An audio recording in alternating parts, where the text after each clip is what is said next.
Hi everyone, it's me, your Outer Rubes, and for today's video, we're gonna unbox and try my first ever iron steamer or fabric steamer from Philips.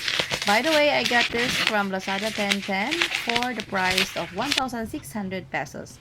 And the original price is 2,100 pesos. Okay, so let's open the box. Ayan. So as usual, manual. So, manual again. Another manual. Ayan, maraming manual.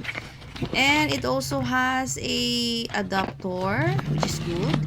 Wire. And here we go, the main product. The steaming iron. The steamer iron. And there, as you can see, meron siyang power button. Meron siyang mga butas-butas dyan. At meron din nakalagay ng brand ng product.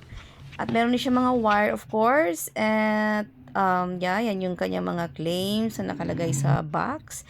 And if you want to read all of that, just post the video and read all the claims.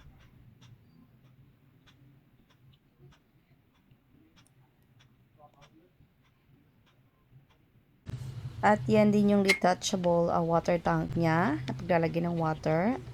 At ang lock button. Okay, so let's begin.